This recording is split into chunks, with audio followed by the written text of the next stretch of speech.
At nababanggit din ito doon sa mga pag-aaral natin ng mga una. Second Chronicle 7:14. Okay?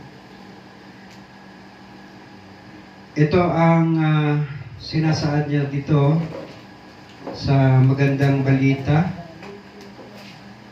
Ngunit kung ang bayang ito na nagtataglay ng aking karangalan ay magpakumbaba, manalangin, hanapin ako at talikuran ang kanilang kasamaan, papakinggan ko sila mula sa langit, patatawarin ko sila sa kanilang mga kasalanan, at muli kong pasasaganain ang kanilang lupain. Sa ibang version, ito ang sinasaad. Kung ang aking bayan na tinatawag sa pamamagitan ng aking pangalan ay magpakumbaba at manalangin at hanapin ang aking mukha at tumalikod sa kanilang mga masasamang lakad, aking ngang diringgin sa langit at ipapatawad ko ang kanilang kasalanan at pagagalingin ko ang kanilang lupain. So ano ang ibig sabihin dito para sa atin sa araw na to? Ang versikulo ito ay hindi lamang isang pangako. Ito ay isang pagtawag. Ang pangako niya, pagagalingin ang kanilang lupain. Pero bago mangyari yun, merong isang pagtawag. Ano yun? Tinatawag tayo upang bumalik sa Kanya. Ang cellphone ko namamatay ay ano.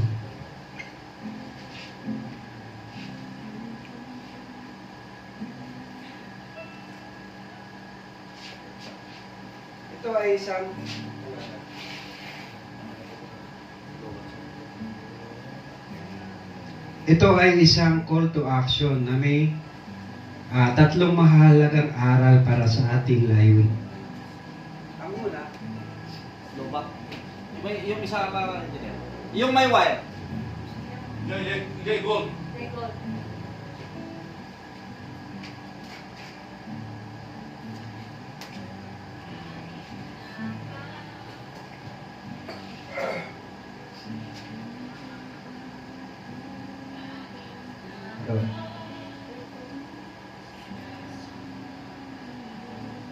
Ang una dito,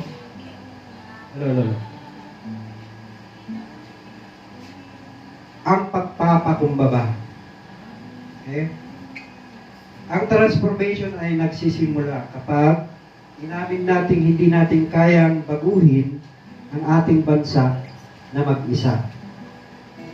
Kailangan natin ng bawat isa, lalong-lalo na ang gabay ng ating Panginoon. So pangalawa ay ang pagbabago ng gawin. Okay? Ang sabi ng verse, kailangan tumalikod sa masamang lakad. Hindi tayo makakausad kung bitbit pa rin natin ang lumang ugali. Katamaran, corruption, katamaran, pagkanya-kanya.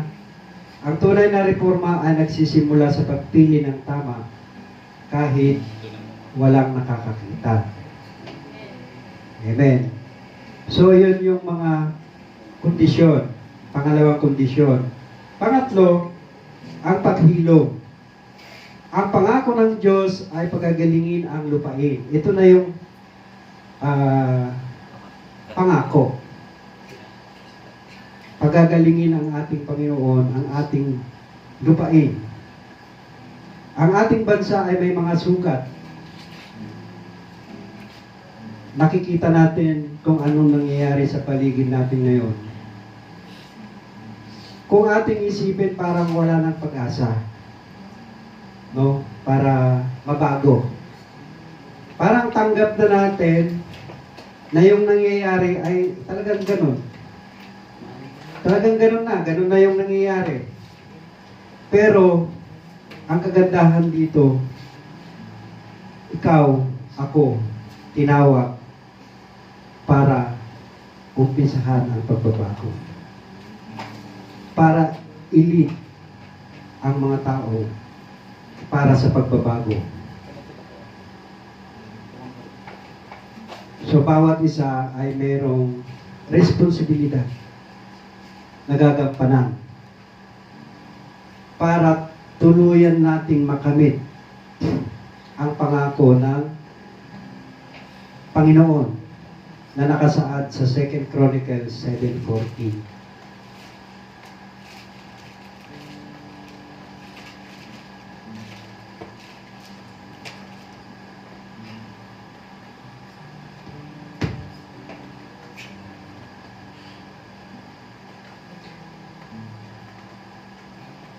So, yun.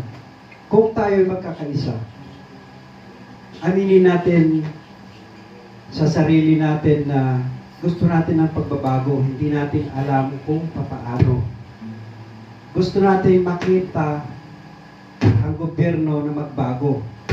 Gusto natin makita ang kalagayan ng ating bansa na mabago. Kasi kung tutuusin, talagang lugmok na tayo. Lalo na ang mga nangyayari ngayon. So, hindi aksidente na nakikita natin yung mga nangyayari sa paligid natin sa gobyerno. Bakit? Kasi kailangan mabuksan ang ating isipan, ang puso. Kailangan maging aware tayo na yung pagkatawag natin kung bakit tayo nandito ngayon. Dahil tayo ang unang tinawag ng Panginoon para sa pagbabago. Okay? At hindi aksidente na bakit natipon-tipon tayo, bakit hindi lahat. Kasi nga, tayo yung unang pinili ng Panginoon para isulong ang pagbabago ng ating bansa. Hindi lang kasi responsibilidad ng gobyerno o ilang mga leader ang tunay na pagbabago. Bawat isa may gagampanan. Kasi hindi lang iisa ang pupwedeng mag-umpisa ng pagbabago, kundi sa joint effort ng bawat isa sa atin na nandito ngayon, sa pamamagitan ng ating pagtutulong-tulungan, maisusulong natin ang ating misyon. Ang misyon natin, binigay ng Panginoon para tayo'y para gampanan natin ang ating mga kanya-kanyang gampanin para sa tunay na pagbabagong inaantay ng Panginoon para makamit at maibuhos na yung pagpapala, yung pagpapagaling ng ating Panginoon sa ating bayan.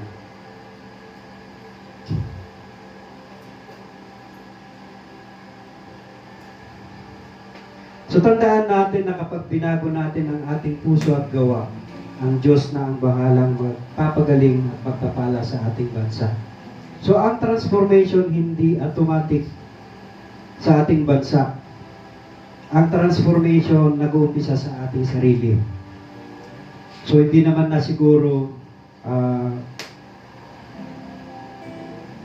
bago sa inyo na kailangan, kung minimithi natin ng pagbabago, kailangan mauna sa sarili natin ang pagbabago. Okay?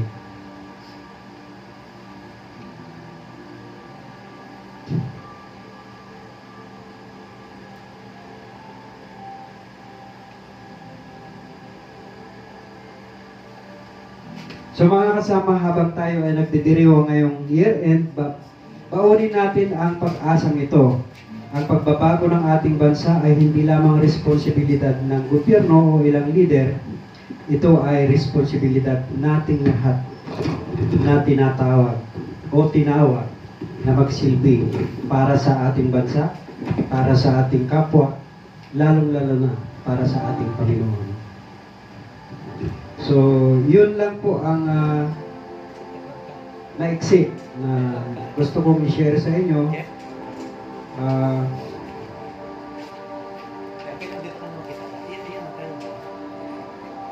Meron lang akong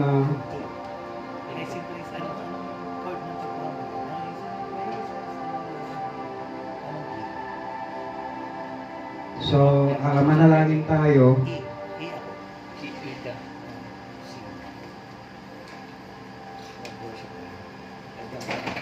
Dakilang Diyos at amang mapagmahal, lumalapit kami sa inyo ng may pusong puno ng pasasalamat sapagkat tatapos ng taong ito. Salamat sa bawat tagumpay, ng bawat aral na natutunan namin sa gitna ng mga pagsubok at mga pagkakataong maglingkod sa aming kapwa sa ating bayan at lalong-lalo na sa inyo.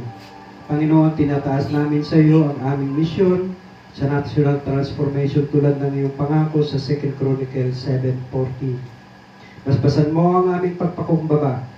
Turuan mo kaming talikuran ang mga maling gawi na nagiging hadlang sa aming pag-unlad. Ang pansariling interes, kawalan ng disiplina at kawalan ng bahala. Bigyan mo kami ng matatag na kalooban, malinis na puso at malinaw na kaisipan upang maging instrumento sa tunay na pagbabago. Naway ang bawat isa sa amin mula sa pinakamataas na pinuno hanggang sa bawat mamamayan ay magiging bahagi ng paghilom at pagbangon ng aming lupain. Habang kami ay nagdiriwang ngayong year-end, dalangin namin ang iyong proteksyon at gabay sa aming mga pamilya para sa buong bansa sa darating na bagong taon. Naway magningning ang iyong liwanag sa buong Pilipinas at sa buong mundo. Itong aming dalangin sa pangalan ng inyong anak. Amen. Isang mapagpala at puno ng pag-asang bagong taon po sa atin. Dapat mo 2 oras, tapos nakikitutak yung engineer Kung talaga sa mga baba Yan, ready na yung ating advinyata na kakanta? Tarapakan natin ang Diyos sa kanyang buhay. So, check. Hello. Hindi ako kakanta, lahat tayo. Worship pa tayo. Tayo pa tayong lahat.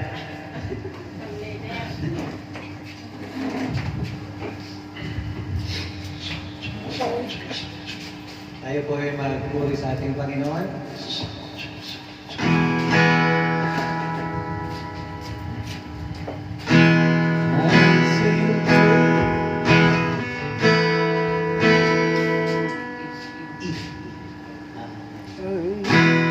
I sing praises to your name, oh Lord, praises to your name, oh Lord, for your name is great and greatly to be praised.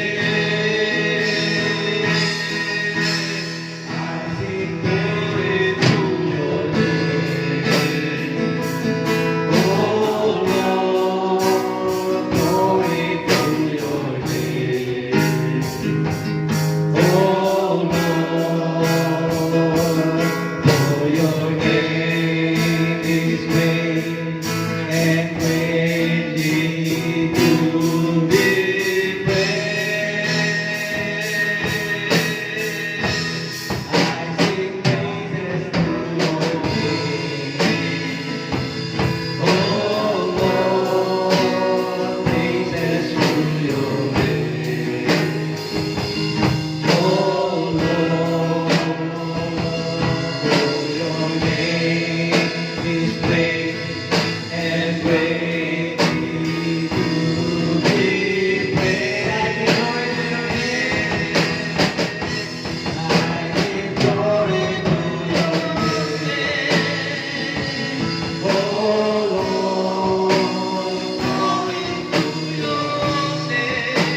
na yung aking ano. Dadakta ako. Ang mission ko ay... Pwede na ba yun? Ay, dadakta. Ito. Right, ready pa. Ready... Minus 1.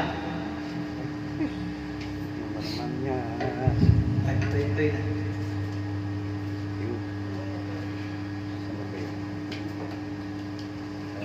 Ito, favorite kong song ito kasi... I was lost. Ano na siya? Hindi ko credit ko. Nasa drop siya. Sa drop. Search mo na ito. I was lost. Ada? Kurka. I was lost. But now I... Malinaw talaga sa kaya.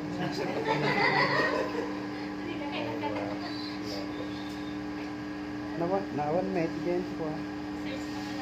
Siya contact search. I was till I found.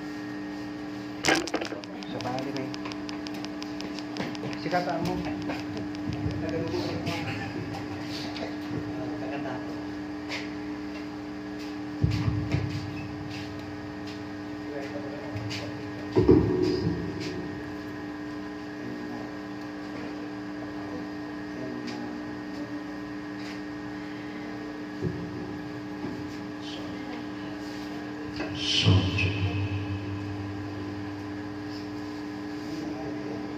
Subject. Subject.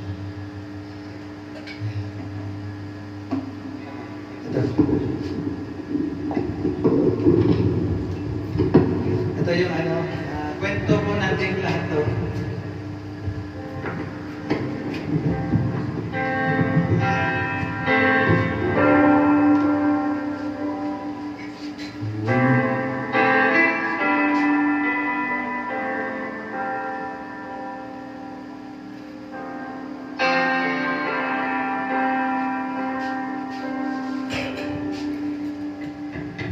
Once was lost, now I'm found.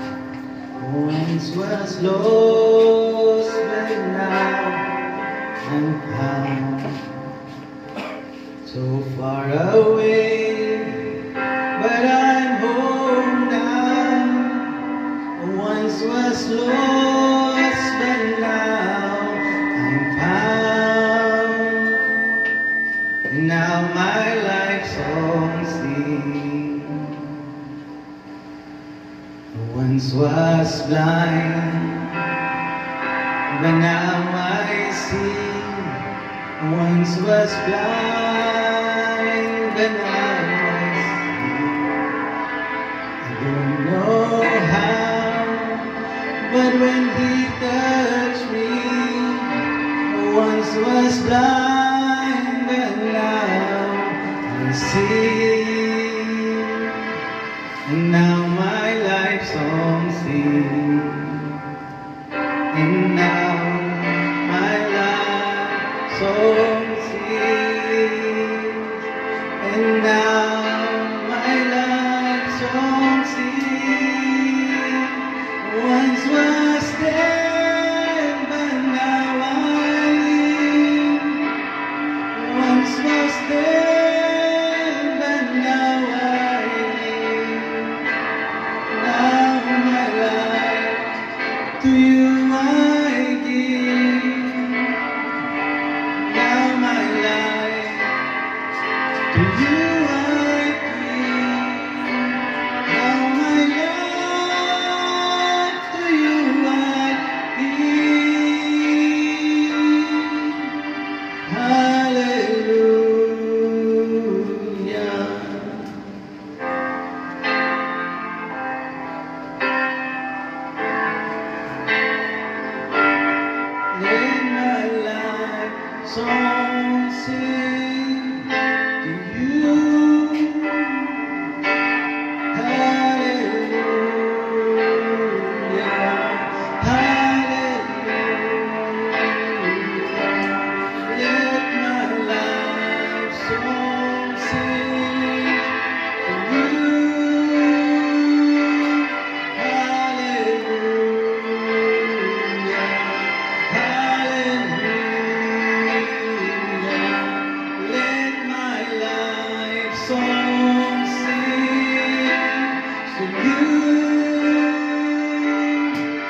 So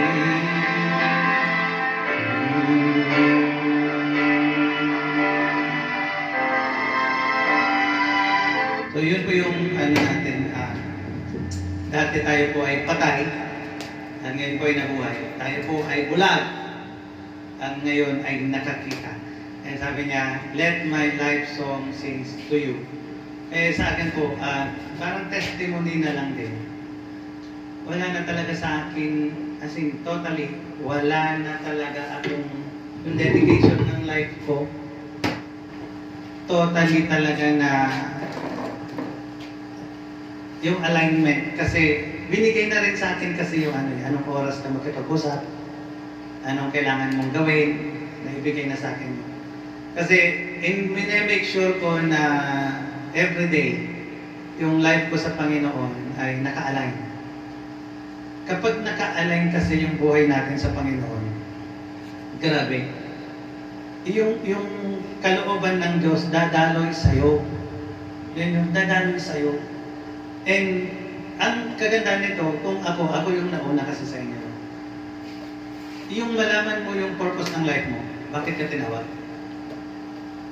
Pag nalaman nyo yung purpose kung bakit ka tinawag ng Panginoon, napaka-makapangyarihan mo later.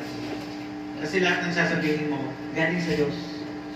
Lahat ng gagawin mo galing sa Diyos. Kaya palagi kong sinasabi sa inyo, iwasan nyo na yung mga makaundo, YouTube, Facebook, lahat ng mga pwedeng magganon sa Espiritu niyo. No? Lahat ng pwedeng magganon sa Espiritu niyo. Oo, naka-align kayo kasi binigay na ng Diyos yung Espiritu sa inyo eh. Pero ang Spirit niyo, ganyan. Kung ano yung alignment niyo, yung nagtatouch lang na line. Pero the moment na nag-align kayo totally, makikita niyo sarili niyo, ang layo niyo sa simula ng nakakilala ka. Kaya nga sabi ko sa inyo, hindi ko alam mag-developer. Bakit nagagawa ko? Hindi ko alam gumawa ng project proposal. Bakit nagagawa ko? Hindi ko alam law. Hindi ako magaling sa law. Bakit binigay yung constitution?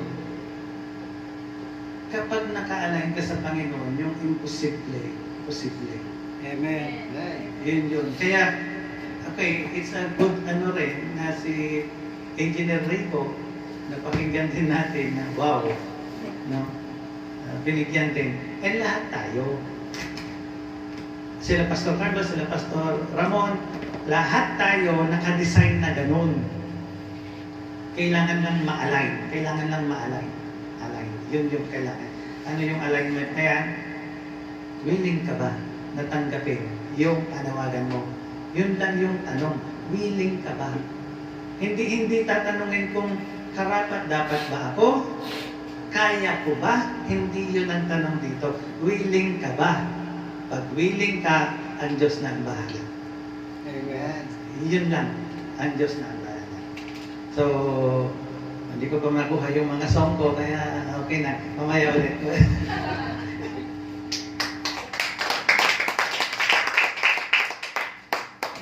Pastor Ram.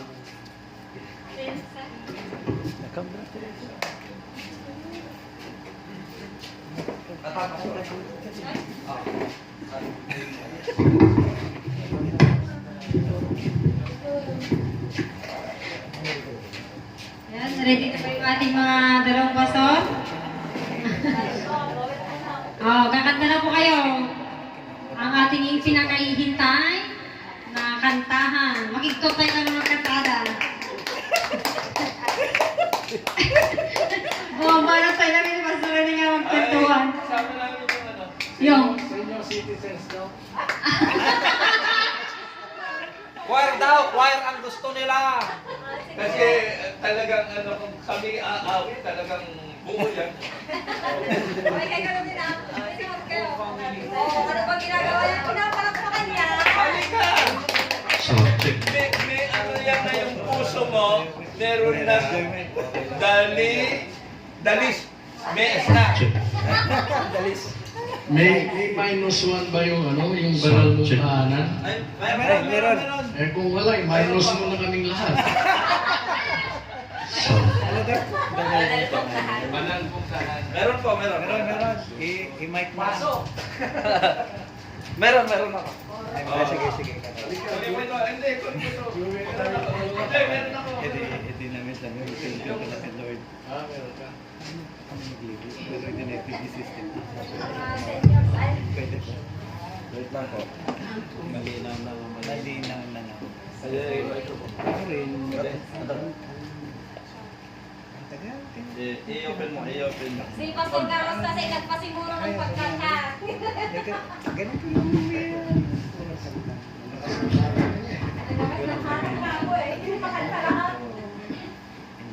Pero, ikaw na bahala ka. Lagi na po Wait lang po. Lagi, ikaw na bahala. Hindi ko maintindihan, pero maintindihan. Dalis. Dalisa. Ano yan? Wala pa. Kaya kinukumpleto malamin yung dalisay talaga. Wala po sa Dumadaan pa lang po tayo sa kaya... Oh. Wait lang po. Yung iba, dali-dali.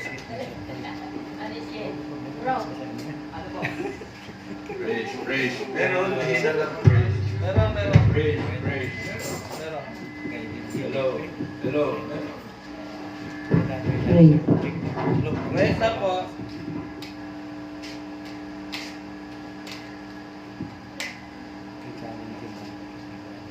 Bro, may extra ka pa? Meron pa. Sige nga.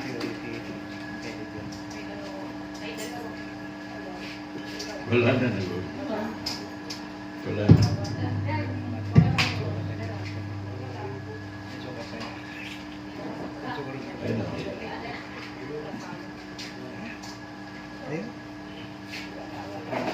Para hindi, meron po. I-cut ko lang yung sounds.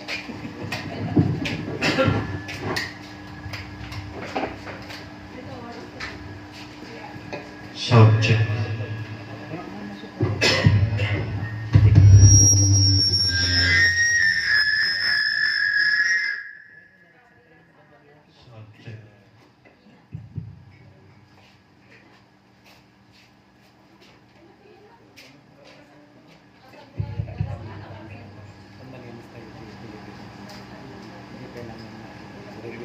Banal mong tahanan. Oo, kasi meron pa rin sa likod mo. That revelation. Ay, hindi pa. Yun sa third phase. Yun na ang revelation. Sound check. Pero hindi ka naman. Praise.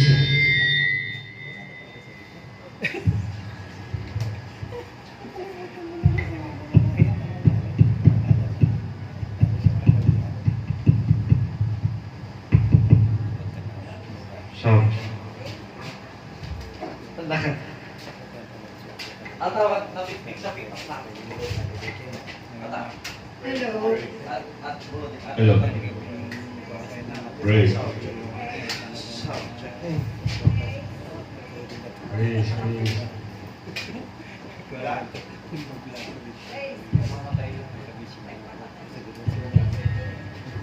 Okay na po. 1, 2, 3. Go. Ang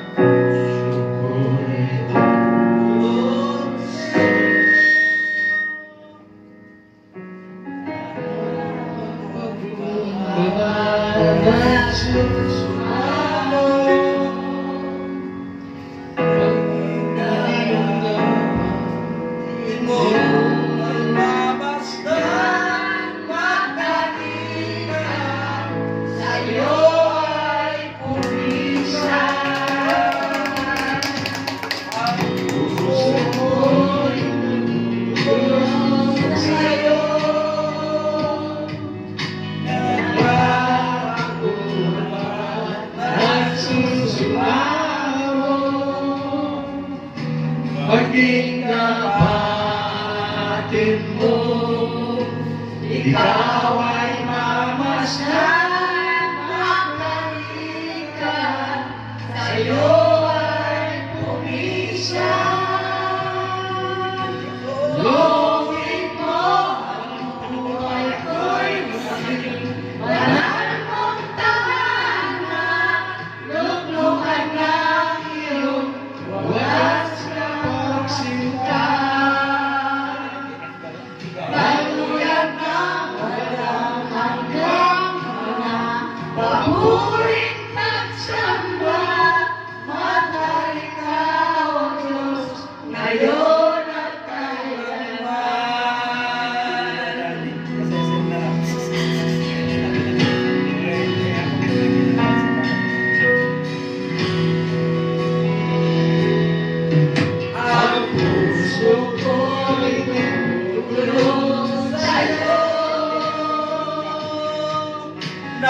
Sorry, tapos din ako.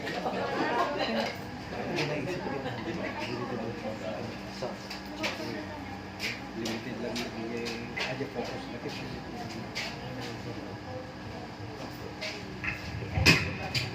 Alright, so hindi po ako madandanagan ni Pastor Carlos Tatay no atitugin ni Engineer Gay.